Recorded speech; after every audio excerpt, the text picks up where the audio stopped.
की कहानी। एक गांव में शेर सेठानी थे।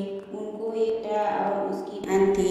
वह बर्तन मांजकर पानी डालने नीचे जाती तो अड़ोस पड़ोस की औरतें उससे पूछा, आज खाने में क्या खाया है? तो वह कहती, बासी भूसी तरबासी। एक दिन जब वह बर्तन मांजकर पानी फेंकने गई तो रोजाना की तरह औरतें ने पूछा कि आज क्या खाया है? तो फिर उसने यही जवाब दिया, बासी भूसी तरबासी।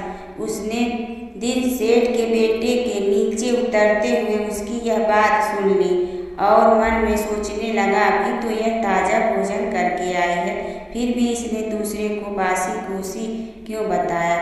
दूसरे दिन उसने माँ से कहकर खीर खांड का भोजन बनवाया। माँ, बेटा और बहू तीनों ने बड़ी प्रसन्नता से भोजन किया। बहू बर्तन मांजकर पानी को नीचे डालने गए तो पीछे पीछे उसका आदमी भी गया। आज भी हमेशा की तरह औरतें ने पूछा, आज क्या खाया? तो उसने वही जवाब दिया, बासी भूसी तरबासी। उसके आदमी को बहुत गुस्सा आया। आज तो मेरे सामने खीर खांड का भोजन किया, फिर भी यह बासी भूसी बता रही है, इसमें क्या रहस्य है?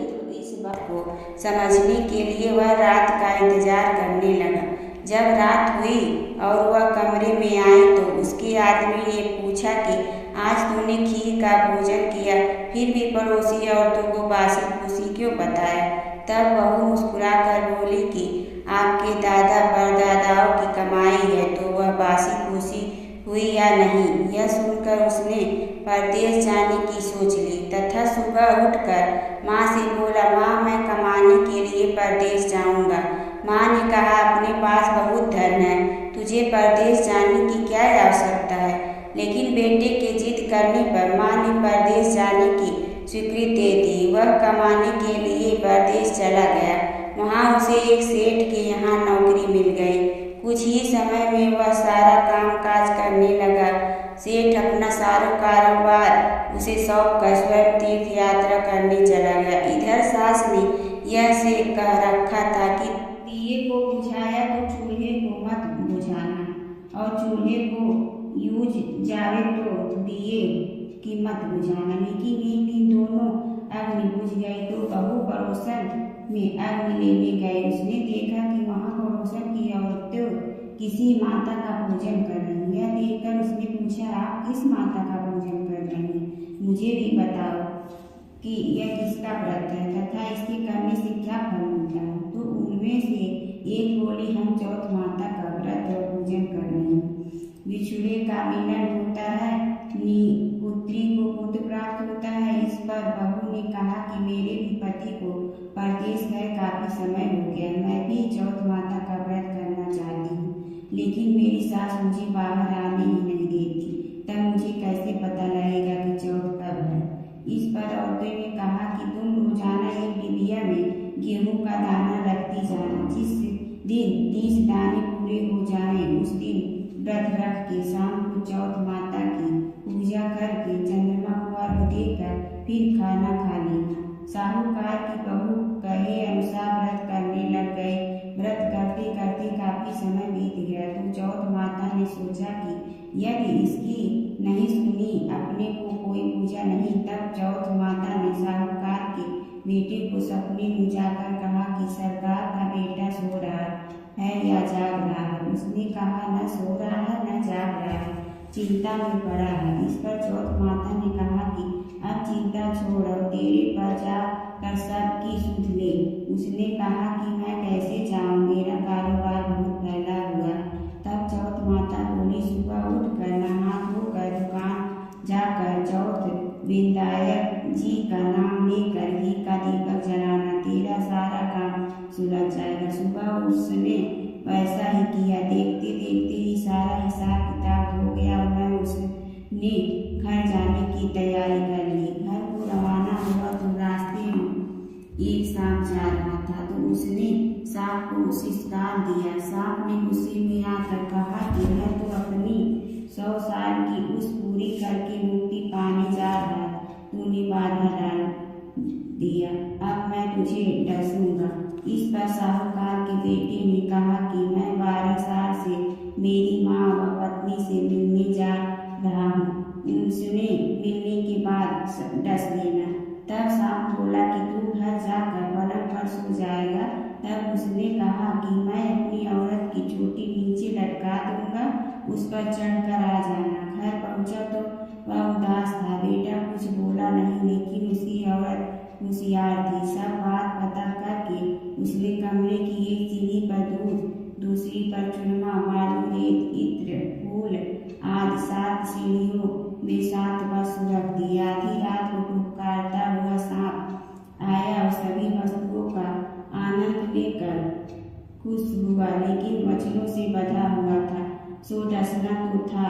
चौथ विंध्यायक जी ने सोचा कि इसकी रक्षा नहीं की तो कलयुग में अपने को कौन पूजेगा। चौथ माता तलवार बनी, विंध्यायक जी ढाल बने और जैसे ही सांप डसने लगा तो उसे मार दिया। साहूकार के बेटे को नींद नहीं आ रही थी। सांप के मरते ही उसने अपनी पत्नी को उठाया और चौपड़ पासे खेलने लगा। सुबह देर तक बेटा बहू उठे नहीं तो माँ ने कहा, बेटा तो थका आधा और क्यों नहीं उठा। जाकर देखा तो खून ही खून हो रहा था। उसने कहा, मेरे बेटे बहू को किसी ने मार दिया। दब से बैठ बोला, माँ हमारी वही दुश्मन सर है, यहाँ सफाई करवाओ तब हम आएंगे। माँ ने वहाँ सफाई करवाई। वे बाहर आए तो आकर माँ से पूछा, माँ मेरे पीछे किसी ने कोई वार किया। इस पर सास ने कहा कि तुमने क्या किया। जिस समय का खाना देती थी। वह बोली, मैं महीने में एक ही व्रत करती थी। सुबह का खाना पानी देती, दूसरे बार का गाय के बछड़े को खिलाती, तीसरी बार का उटियारा बिगाड़ देती, वह चौथी बार का पूजा करके चंद्रमा देख कर फिर खाती। मैंने पूजा के लिए बनिया की दुकान से घी गुड़ मंगाया, सो उसका जाकर हिसाब करे। सास ने पानी वाली से पूछा तो उसने कहा कि महीने में एक दिन मुझे देवी थी। बछड़े से पूछा तो उसके मुंह से फेंक के फूल गिरे। उटियारा खोदा तो रोटी के सोने के चक्कर निकले। बनिया से पूछा तो उसने भी कहा कि महीने में एक बार मेरे से घी गुड़ मंगवाती थी। फिर दह ने कहा कि मुझे अब चौथ का उद्यापन करना है। सास बहू ने चौथ माता का व्रत व उद्यापन धूमधाम से किया और आराम से जीवन बिताया। ये चौथ माता उस पर प्रसन्न हुई जैसे सब पर प्रसन्न होना और सबकी मनोकामना पूरी करना और अमर सुहाग देना। बोलो चौथ माता की जय।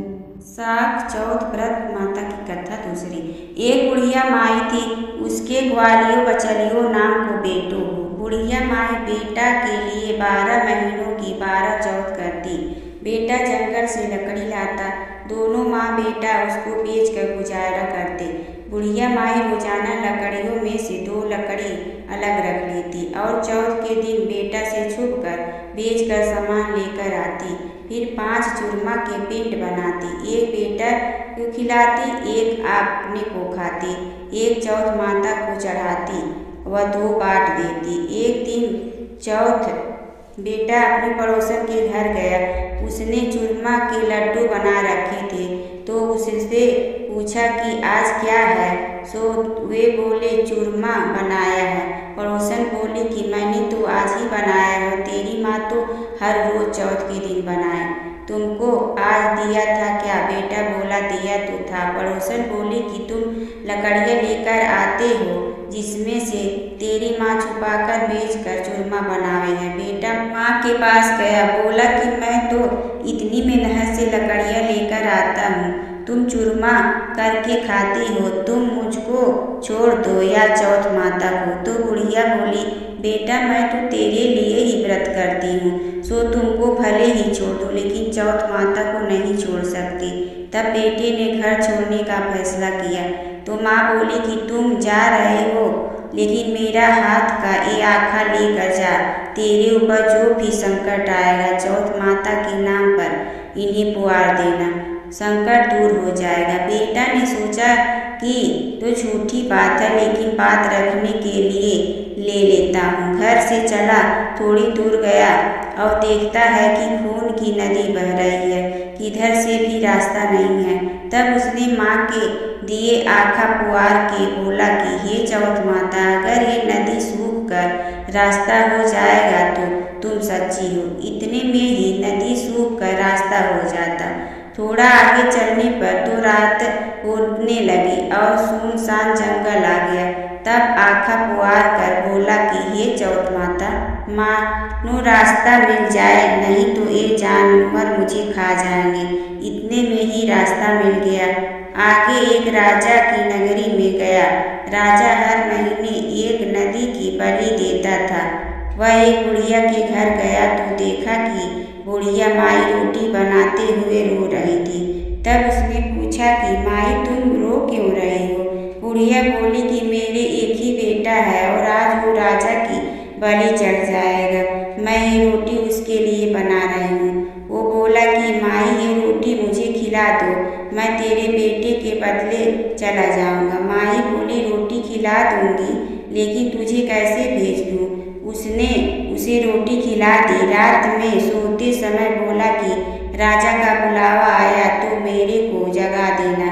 आधी रात को बुलावा आया।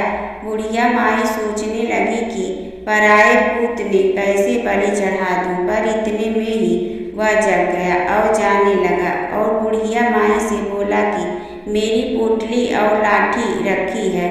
बुढ़िया माई सोची कि आज तक ही कोई वापस नहीं आया, ये कैसे आएगा? राजा का आदमी उसे साथ लेकर चला गया। वहाँ पर उसे कच्चे घड़े पकने वाले कुंड वावा में चुन दिया। जब वो चुना जा रहा था, तुम ही डालो।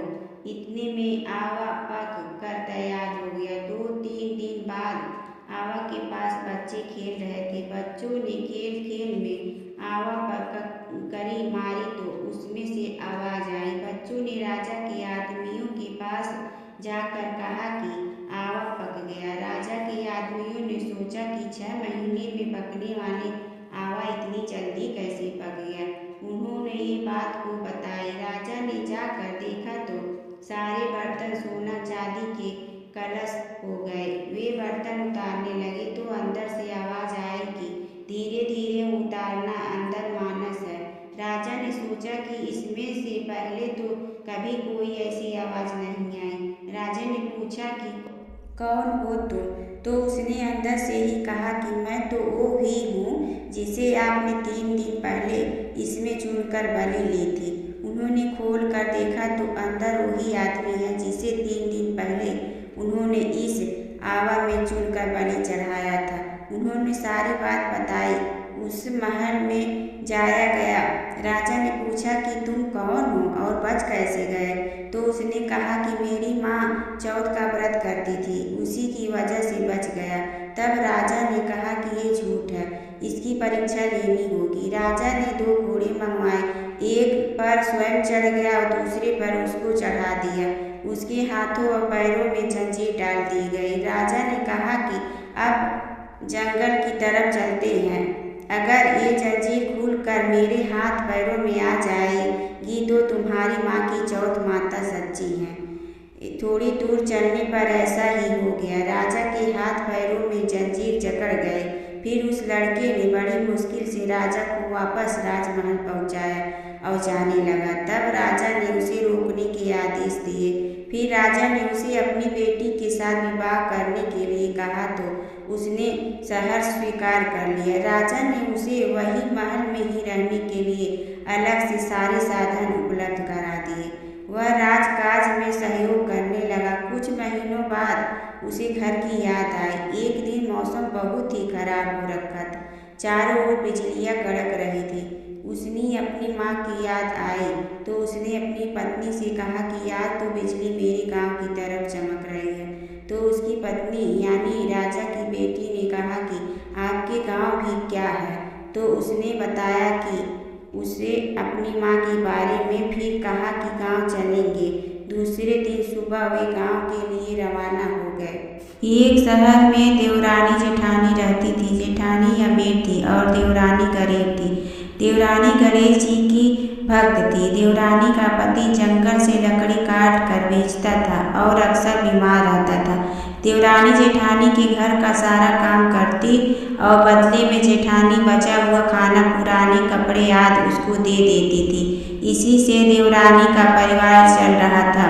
माघ महीने में देवरानी ने तिल चौथ का व्रत किया।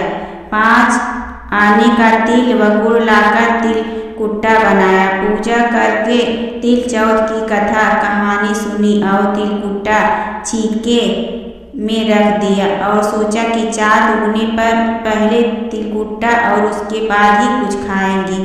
कथा सुनकर वह जेठानी के यहाँ चले गए। खाना बनाकर जेठानी के बच्चों से खाना खाने को कहा तो बच्चे बोले, माँ ने व्रत किया है और माँ भूखी है। जब माँ खाना खाएगी हम भी तभी खाएंगे। जेठ जी को खाना खाने को कहा तो जेठ जी बोले, मैं अकेला नहीं खाऊंगा, जब चाँद निकलेगा तब सब खाएंगे, तभी मैं भी खाऊंगा। जेठानी ने उसे कहा कि आज तो किसी ने भी अभी तक खाना नहीं खाया है, तुम्हें कैसे दे दूँ? तुम सुबह सवेरे ही बचा हुआ खाना ले जाना। देवरानी के घर पर पति बच्चे सब आस लगाए बैठे थे कि आज तो त्योहार है, इसलिए कुछ पकवान आदि खाने को मिलेगा। परंतु जब बच्चों को पता चला कि आज तो रोटी भी नहीं मिलेगी तो बच्चे रोने लगे। उसके पति को भी बहुत गुस्सा आया। कहने लगा, सारा दिन काम करके भी तो रोटी नहीं ला सकती तो काम क्यों करती हो? पति ने गुस्से में आकर पत्नी को कपड़े धोआने से मारा।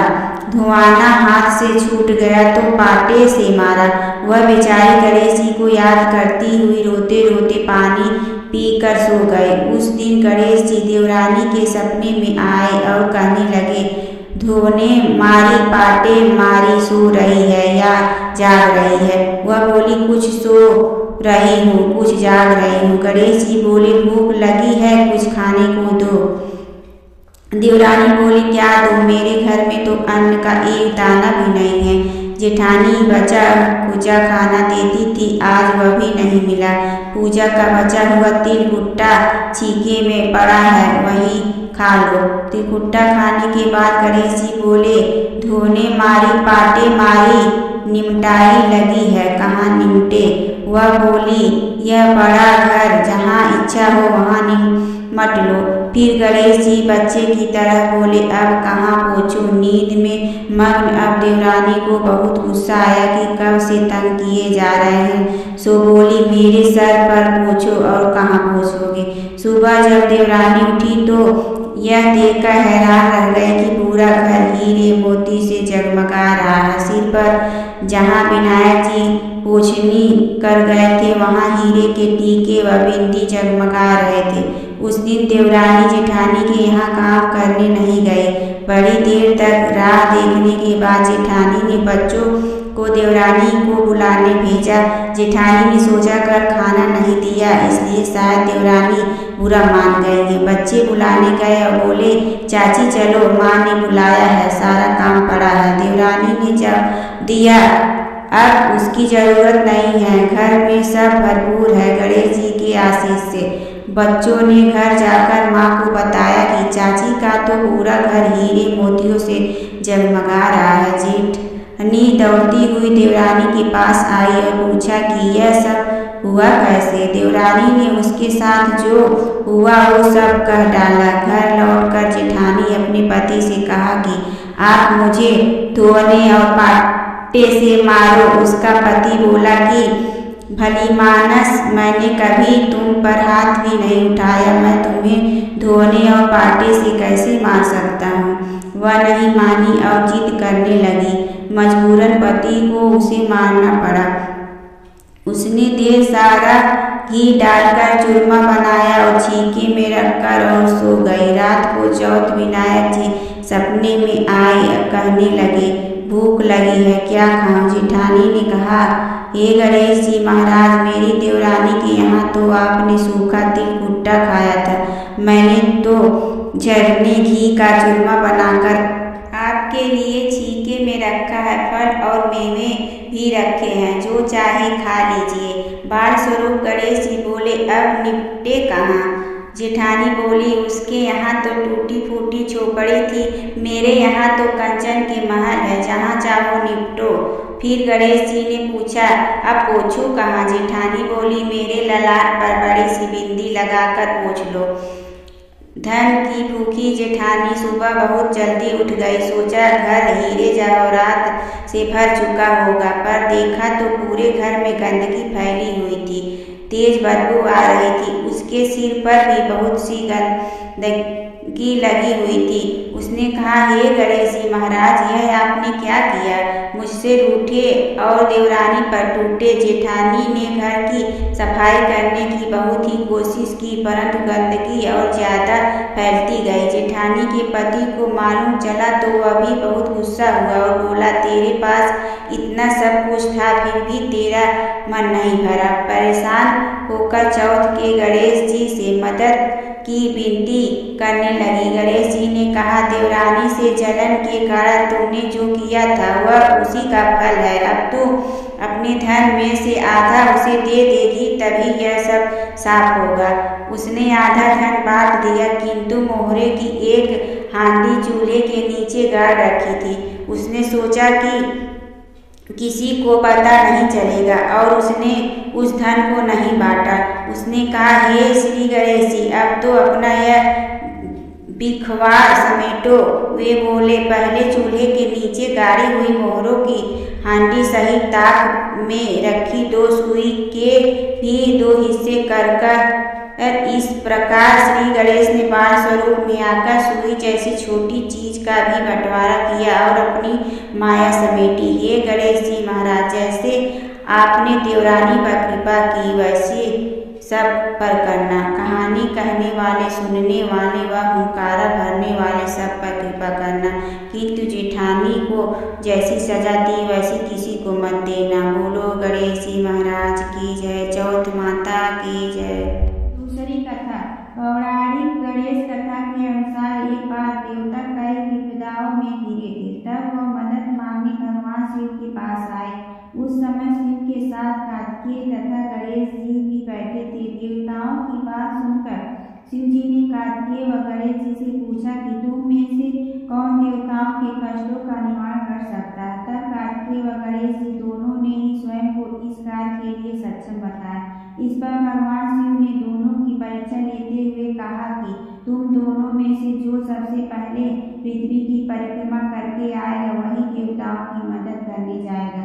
भगवान शिव के मुख से यह वचन सुनते ही कार्तिकेय अपने वाहन मोर पर बैठ पृथ्वी की परिक्रमा के लिए निकल गए, परंतु गणेश जी सोच में पड़ गए कि वह चूल्हे के ऊपर चढ़कर सारी पृथ्वी की परिक्रमा करेंगे तो इस कार्य में उन्हें बहुत समय लग जाएगा। तभी उन्हें एक उपाय सूझा। गणेश अपने स्थान से उठे और अपने माता पिता की 7 बार परिक्रमा करके वापस बैठ गए। परिक्रमा करके लौटे पर कार्तिकेय स्वयं को विजेता बताने लगे। तब शिव जी ने श्री गणेश से पृथ्वी की परिक्रमा न करने का कारण पूछा। तब गणेश ने कहा, माता पिता के चरणों में ही समस्त लोक है। यह सुनकर भगवान शिव ने गणेश जी को देवताओं के संकट दूर करने की आज्ञा दी। इस प्रकार भगवान शिव ने गणेश जी को आशीर्वाद दिया कि चतुर्थी के दिन जो तुम्हारा पूजन करेगा और रात में चंद्रमा को अर्घ देगा, उसके तीनों ताप यानी दैविक ताप तथा भौतिक ताप दूर होंगे। इस व्रत को करने से व्रतधारी के सभी तरह के दुख दूर होंगे और उसे जीवन के भौतिक सुखों की प्राप्ति होगी। चारों तरफ से मनुष्य की सुख समृद्धि बढ़ेगी। पुत्र पौत्रादि धन ऐश्वर्य की